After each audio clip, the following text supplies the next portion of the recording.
वो महाभारत मिट जाए, बस समझ लो श्रीमद् भागवत शुरू हो गई। और अंत में आप देखेंगे जहां पर श्रीमद् भागवत खत्म होती है वहीं से महाभारत प्रारंभ होती है। जब आप भागवत नहीं होंगे, जब आप ईश्वर की शरण में नहीं होंगे, जब आपको संस्कार नहीं दिए जाएंगे, तब महाभारत प्रारंभ हो जाएगी। पुत्र से सिद्धांत नहीं मिलता, पुत्री अनपेक्षित दिशा की ओर चली जाए, स्त्री की अनपेक्षित आकांक्षाएं हो जाए, बस बिखराव आता है। श्रीमद् भागवत कहती है भगवान शिव के परिवार पर जाइए, देखिए, ध्यान दीजिए, सब अलग अलग आकृति के गणेश जी हाथी की सूंड लगाए, भीम गाए बैठे, चूहे की सवारी है, अलग आकृति है। उनके दूसरे पुत्र 6 मुंह वाले हैं, मोर की सवारी है। मैया पार्वती सर्वांग भूषित है, सब में भूषण पहने हैं, बहुत सुंदर वस्त्र। और भगवान शिव बस केवल बाघा पर लगा है, दिगंबर बैठे हैं, इनके गलों में सर्पों की माला, सब एक दूसरे के शत्रु, सर्प मूसे को खा जाए, मां पार्वती की सवारी सिंह को खा जाए, नंदी वाहवाह को सर्प मोर खा जाए, सब एक दूसरे के विरोधी, और लेकिन एक ही जगह पर बैठ करके अपने अपने विचारों से निर्मग्न होकर के एक ही सिद्धांत रखते हैं, सारे जगत में कल्याण बांटते हैं। ये भगवान शिव जी का परिवार है। एकांततः, अंततः जो उन्होंने दिया वो सबको कल्याण दिया, जो जो उनकी शरण में गया। अरे एक सदस्य से मिल लो तो वही बात, सबसे मिलो तो वही बात, भगवान शिव की शरण में हो जाओ तो वही। इसलिए उन्होंने कहा कि जहां सिद्धांतहीन जीवन है वहां पर महाभारत प्रारंभ होती है, और जहां संस्कारी जीवन है वहां श्रीमद् भागवत प्रारंभ होती है। कैसे? अनेक जन्मों के पुण्य, अनेक जन्मों की कथाएं, अनेक जन्मों के किए हुए प्रयास हमारी फलित होती। महारानी जगतजननी राधा जी ने एक सुख पाला है, सुख बड़ा सुंदर है, उसे वो सिखाती है जो बुद्ध की बहुत बड़ी धनी है। देखिए कितनी बुद्धि की धनी है। जाकी कृपा सुख ज्ञानी भये, उनकी कृपा से, राधा जी की कृपा से, जाकी कृपा सुख ज्ञानी भये, और ध्यानी भये शिव जी त्रिपुरारी, और जाकी कृपा विधि वेद रचे, भय व्यास पुराण के अधिकारी, और जाकी कृपा त्रैलोक्य धनी, जो कहावत श्री कृष्ण चंद्र बिहारी। तो मोर हुकाज करेगी सोई, मोर हुकाज करेगी सोई, और प्रसन्न प्रिया प्रसभान दुलार। वो राधा जी हमारे भी तो काम करेंगे, जिसने अपने सुख को पढ़ाया,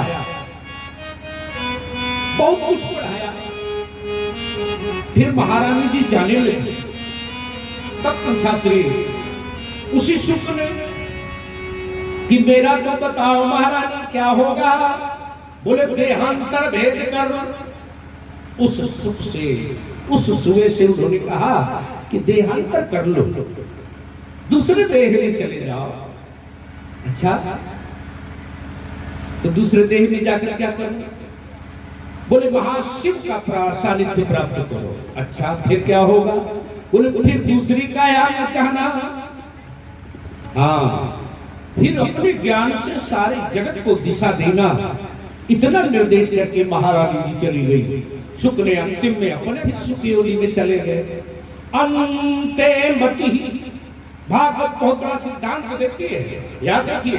अंते मति सागति वही गति होती है जो अंत में मति बनी रहती है। अगर आपका पुत्र में ध्यान है तो पुत्र के पुत्र बन जाओ, अगर आपका धन में ध्यान है तो सर्प बन जाओगे, उसकी रक्षा करोगे। अगर आपका अन्य किसी तरफ ध्यान चला गया तो उसी योनि को प्राप्त करोगे। महाराज श्री ने कहा, फिर उन्होंने उस देह का भी त्याग किया और फिर सुख बने बट वृक्ष पर आकर के बैठ गए। नारद जी को उथल पुथल मस्ती है, उनको तो चैन नहीं आती, कुछ होना चाहिए, तो बीना बजाते हुए चले गए और उन्होंने गाया, श्रीमन नारायण नारायण नारायण, श्रीमन नारायण नारायण नारायण, श्रीमन नारायण नारायण नारायण,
माता जी को प्रणाम कर दिया।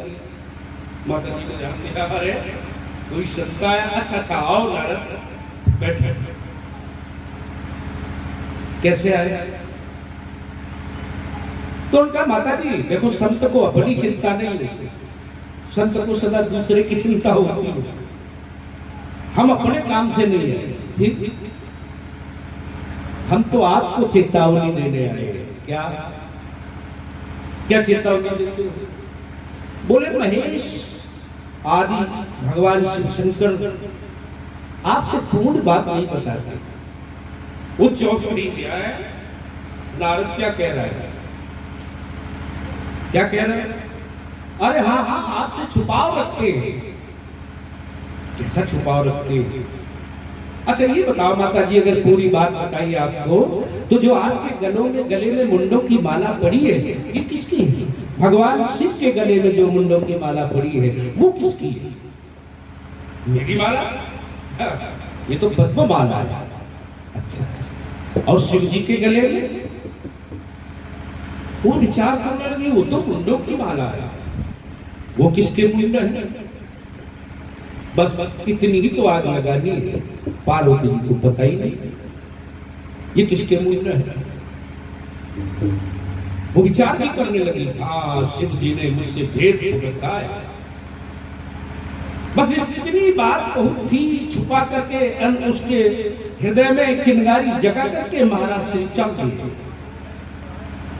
भगवान शिव आए, बहुत भावन के आने पर जो माँ बहुत स्वागत करती थी, आज कुछ मुंह बनाए बैठी है। अरे भेद रखने क्या सम्मान करना। भगवान शिव भी जान गए, वो अंतरात्मा में बैठकर प्रत्येक के मन की बात जान लेते, जान गए भगवान शिव। फिर उन्होंने बड़े अच्छे ढंग से एक बात कही कि अच्छा ये बताओ, यहाँ नारद तो नहीं आया था? उन्होंने कहा हाँ नारद जी तो आए थे, तो बस बात यही है। वो समझ गए कि कुछ न कुछ हो गया है, अब तो कुछ बात बिगड़ी है। पूछा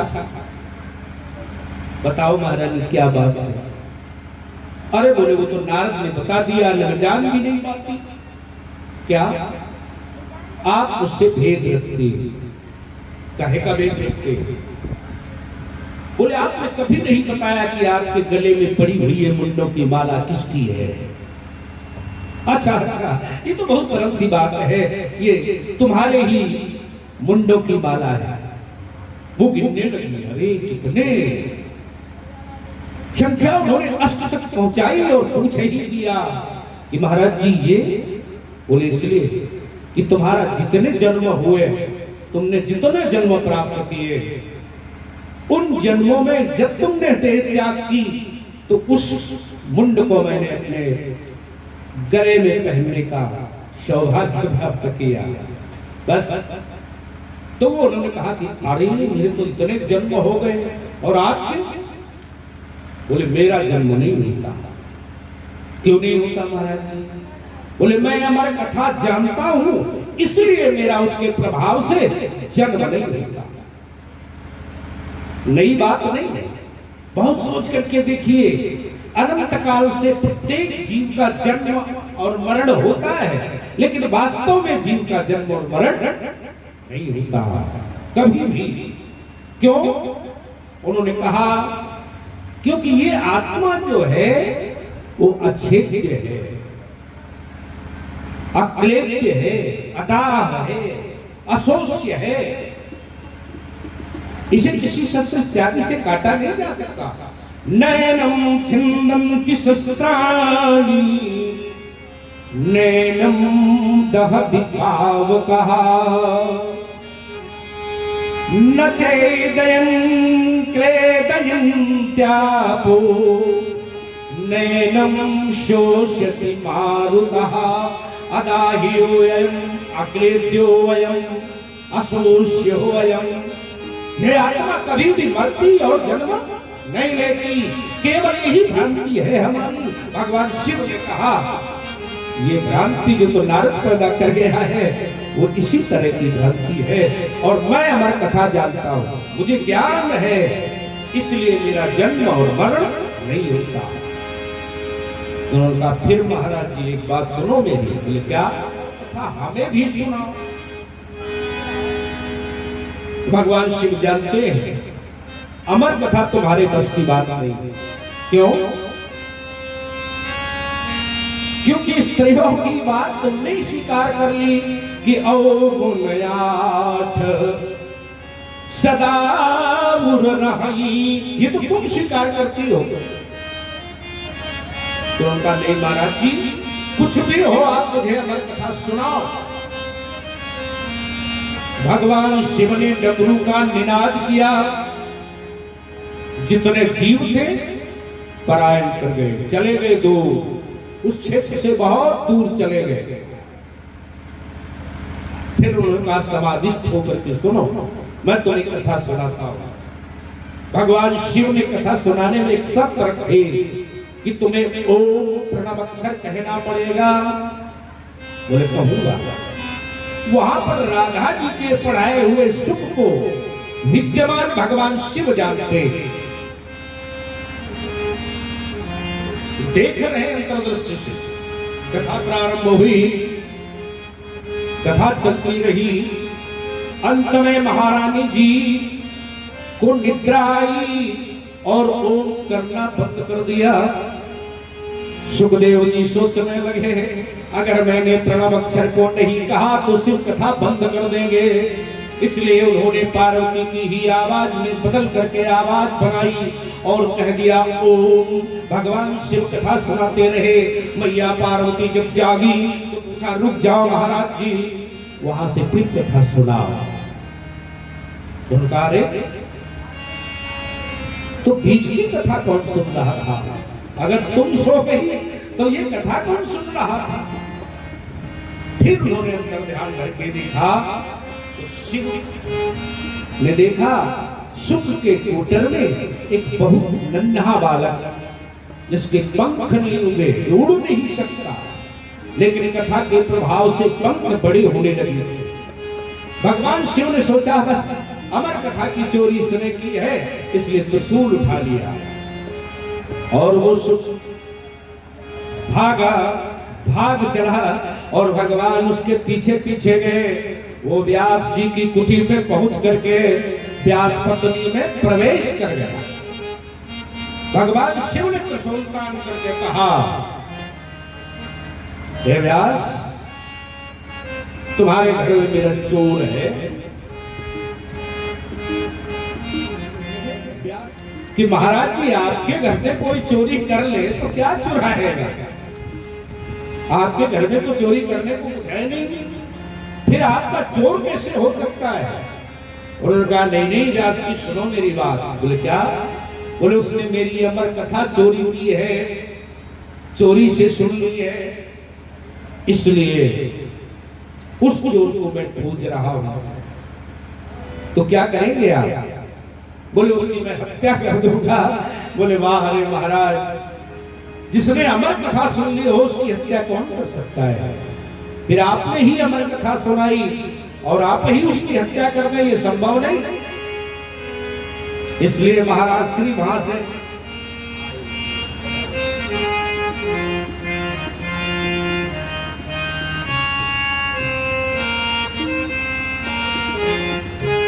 महाराज श्री ने संतुष्ट कर दिया भगवान शिव को, और भगवान शिव वहां से लौट गए।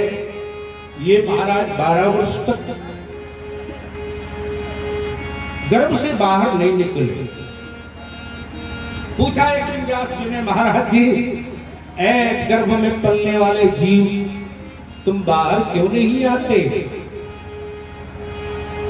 तो उन्होंने कहा बाहर आने पर माया लग जाएगी।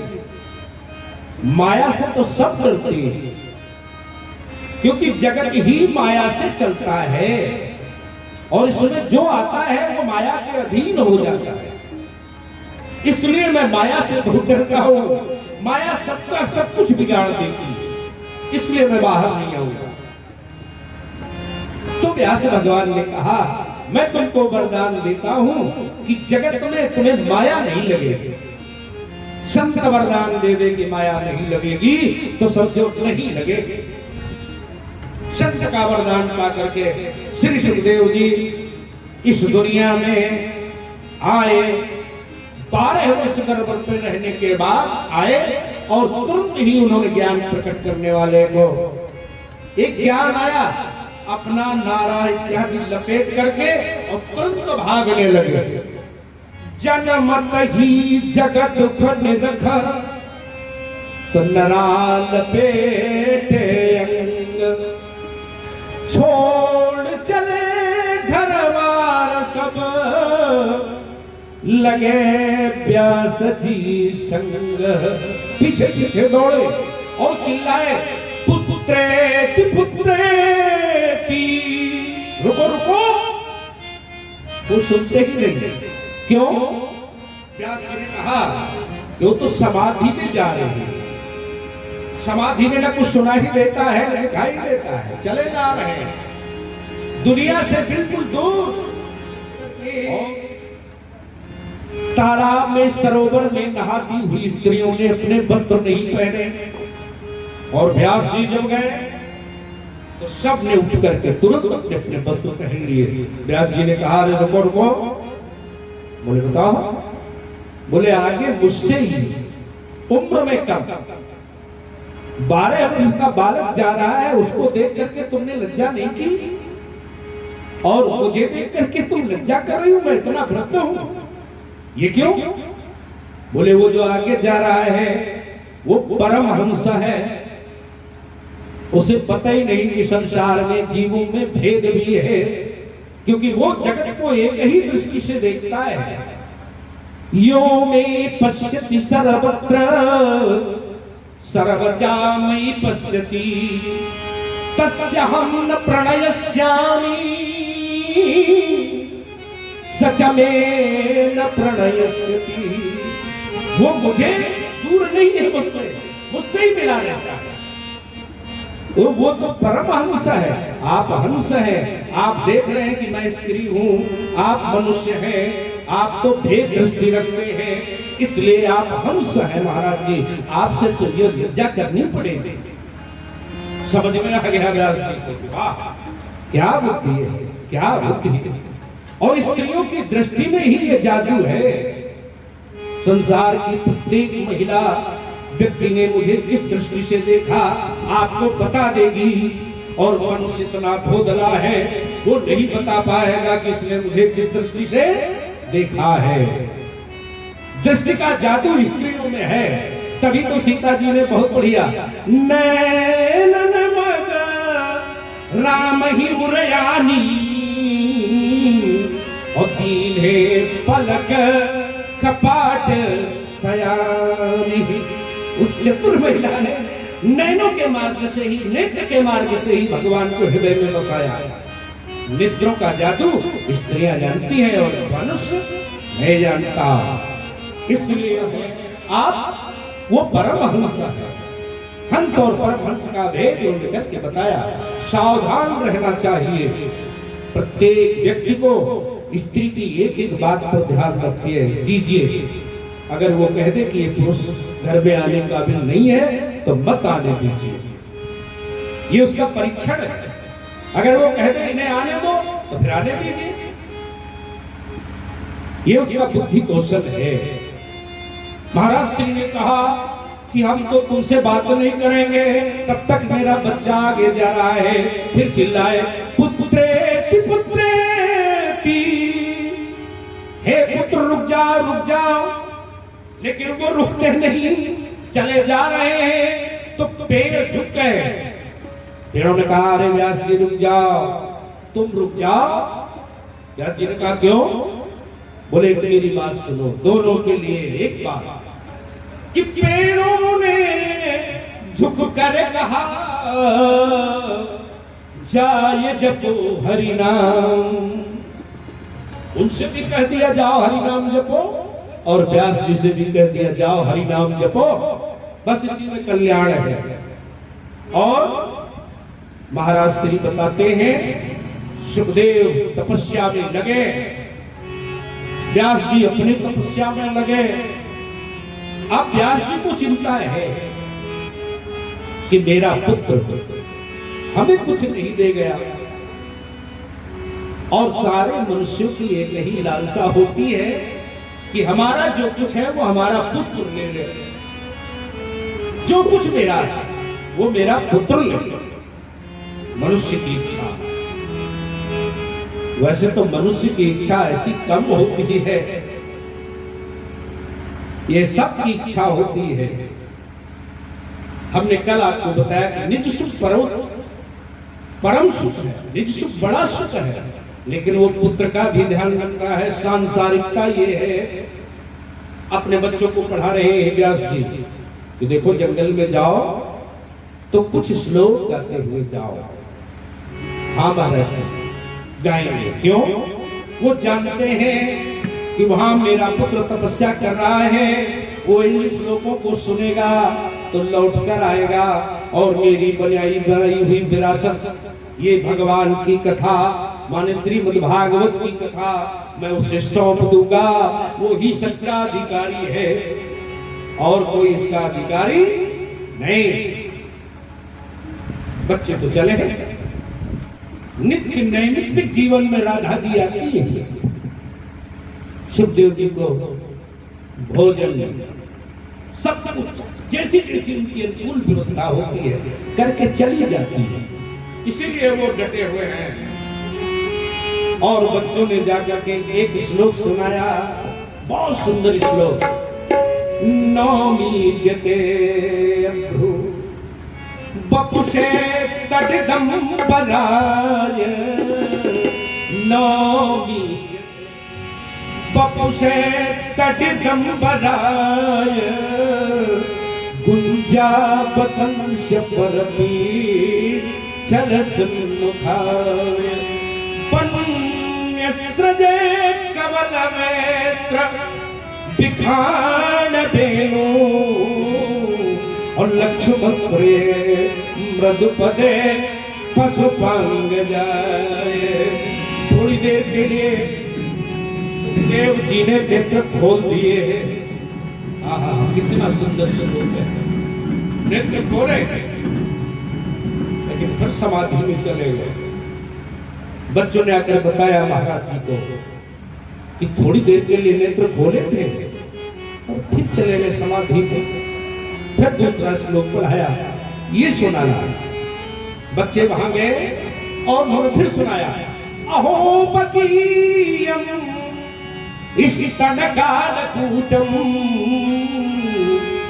और जिघांस यहाँ पाए दया प्रसाद भी ले भेगतिम धात्रमुचितां ततोन्यम अकम बागयानं शरणं ब्रजेमः। अरे वो पूतना जो उसे मारना चाहती है भगवान को, अपने स्तनों में दूध में विष लगा करके, वो परमात्मा इतना दयालु है कि विष पान कर लेने के बाद भी अपना परम धाम देता है। तो बताओ ऐसे दयालु परमात्मा को छोड़कर मैं किसकी शरण में जाऊं? नेत्र खोले प्यास नहीं। सुखदेव जी ने रुको, रुके बच्चे, कहां से पाए सुनो? अरे बताया ये तो तुम्हारे विरासत है। तुम्हारे पिताजी ऐसे न जाने कितने श्लोकों के रचयिता हैं, धरोहर रखी है उन्होंने। चलो आए तो ऊपर बहुत सी नारियां जल भर रही थी। उन्हें देख करके उन्होंने बच्चों से पूछा कि ये बच्चे ये बताओ ये किस संप्रदाय के महात्मा, क्या दृष्टि है? उन्हें तो स्त्रियां भी महात्मा दिखाई देती है, पूछते हैं किस संप्रदाय के महात्मा है? उनका नहीं महात्मा नहीं, ये माताएं। बस एक दृष्टि आई, एक माता और एक पिता। एक दृष्टि पहले आई व्यास जी की दृष्टि, पुत्र सुखदेव जी की दृष्टि में। फिर आए आश्रम में, प्रणाम किया, देख करके गदगद हो गए व्यास जी। वाह, अधिकारी आ गया। अब पूरी निष्ठा के साथ अधिकारी को श्रीमद् भागवत पढ़ाई गई और वो भागवत पढ़ करके उन्होंने जगत कल्याण के लिए बीड़ा उठा लिया। सुनाई एक को, लेकिन प्रत्येक काल में, प्रत्येक देश में, प्रत्येक जीव के हृदय में जब ये अमृत घुलता है तो वो गदगद हो जाता है। क्या उन्होंने बताया? ईश्वर तेरे दरबार की महिमा अपार है, ईश्वर तेरे दरबार की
पृथ्वी